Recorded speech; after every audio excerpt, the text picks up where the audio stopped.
El nombre de Belén proviene de una palabra hebrea, Bet Lehem, que significa la casa del pan. Es una pequeña aldea. En la época en que nace Jesús no debía llegar a los 300 habitantes. Está situado a aproximadamente unos 9 kilómetros de Jerusalén, que para la época era el centro espiritual del pueblo judío. Actualmente esa población se llama con el nombre de Beit Laham, está en Cisjordania.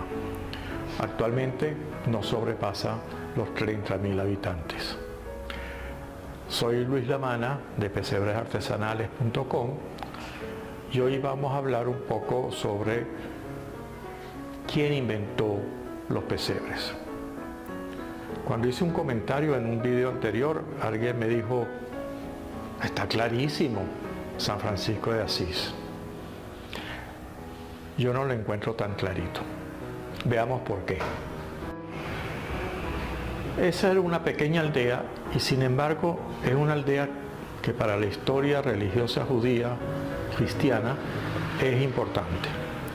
Fue un sitio donde nació el rey David, que junto con su hijo Salomón generaron el momento de máximo expresión del pueblo judío, el gran reino de Israel.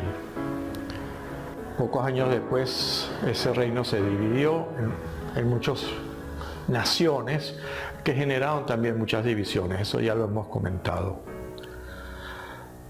El rey David fue enterrado en Belén, al igual que Raquel, la esposa de Jacob. La tumba de Raquel todavía puede ser visitada a las afueras de la ciudad actual de Belén. En sus orígenes era una población que perteneció a la tribu de Judá. Cuando Moisés repartió el territorio que iban a conquistar entre las 12 famosas tribus de Israel. Miqueas, uno de los profetas del Antiguo Testamento, había profetizado: pero tú, Belén de Efratá, no eres la más pequeña entre las ciudades de Judá. De ti sacaré al que ha de ser el jefe de Israel. Esta aldea es la que ha dado origen a eso que hacemos todos los diciembres en nuestras casas, y si no deberíamos hacerlo, de montar un Belén, un pesebre, un nacimiento. Las distintas palabras con que en distintas regiones de habla hispana llamamos a esa representación con figuritas de ese humilde nacimiento de Jesús. Cualquier forma que lo representemos es una buena forma de recordarlo, de recordar ese momento. Puede ser, como yo insisto en estos videos, que si lo hacemos tratando de representar lo que fue el momento, el nacimiento de Jesús, en un humilde pesebre, pues no cometamos los errores que yo mismo cometí en un principio antes de empezar a averiguar y a leer y a indagar sobre cuál era la realidad. Esta tradición de varios siglos, desde que San Francisco de Asís la popularizada, tiene raíces mucho más antiguas. En las catatumbas de Santa Priscila en Roma, en uno de los techos, en el siglo II, se hizo la primera representación del nacimiento de Jesús. Más tarde, entre los siglos III y IV, en otras representaciones pictográficas se incluyeron a los magos de Oriente. Debido a que ya en esos principios del cristianismo se acusaba a los primeros cristianos de idolatría, empezó en ese siglo IV a dejar de representarse pictóricamente el nacimiento. Eso, acusaciones de idolatría todavía entre distintas congregaciones cristianas, todavía unas a otras se acusa, sobre todo a los católicos y en cierto modo a los ortodoxos. Pero representar ese momento hasta mediados de la Edad Media eran más las representaciones del nacimiento de Jesús que las representaciones de la pasión y muerte. No sé si en eso tuvo influencia la famosa peste negra en Europa, que acabó con 2/3 de la población. A partir del siglo VI es cuando empiezan más representaciones de la pasión. El Papa Teodoro I manda construir una basílica de Santa María la Mayor en Roma, y ahí, en un oratorio, hace una reproducción del nacimiento en una cueva, poco para repetir lo que Santa Elena en el 300 y tantos estableció el lugar de nacimiento de Jesús. Posteriormente, las escuelas románicas y después las escuelas góticas hacen distintas representaciones del nacimiento, cada una con su estilo. En 1182, en un pueblito de Italia, Asís, nace el hijo de una familia rica, Bernardote. El padre de la familia es un comerciante, comerciaba con telas desde Francia, hacía muchos viajes a Francia, por eso a ese pequeño niño le ponen el sobrenombre de Francesco, o sea, el de Francia, el hijo que viaja a Francia. Eso lo hemos traducido por Francisco. Empieza a ser un nombre propio. Este Francesco en 1209 funda la Orden de los Franciscanos. En 1212 funda con una de sus grandes amigas las monjas clarisas, las damas de los pobres. Y posteriormente, en 1221, los hermanos penitentes, los terciarios. San Francisco Bonadotti, aparte de amar a los animales, desde pequeño sentía una predilección por la representación del nacimiento de Jesús. Por lo tanto, un 25 de diciembre, en una cueva cercana al pueblo de Asís, con permiso del Papa de aquel momento, hace una celebración de la misa y en la cueva lleva un buey, una mula, pone un pesebre. No hay figuras humanas. La homilía está a cargo de él porque era presbítero, y algunos de los asistentes, de los campesinos asistentes, creyó ver en ese pesebre un niño que sonreía. Posteriormente, Tomás de Celano, el biógrafo predilecto de la historia de San Francisco, nos hace ver de que era una imagen que tomó vida y que le sonreía era a San Francisco. Cualquiera haya sido lo que ocurrió, lo cierto es que a partir de ese momento Francisco empezó a insistir a todas las personas ricas que en diciembre montaran la representación del nacimiento y específicamente el día 25 le dieran una cena a todos los animales de sus palacios.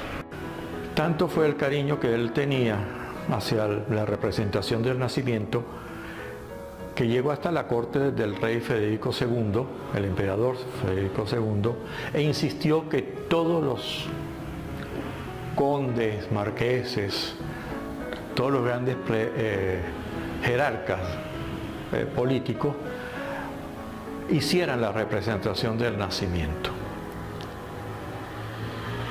Eso empezó a divulgarse y empezó a hacerse. En 1226, en octubre, Francisco murió a la edad de 44 años. 2 años después, el Papa lo canonizó como santo. ¿Por qué tan rápido?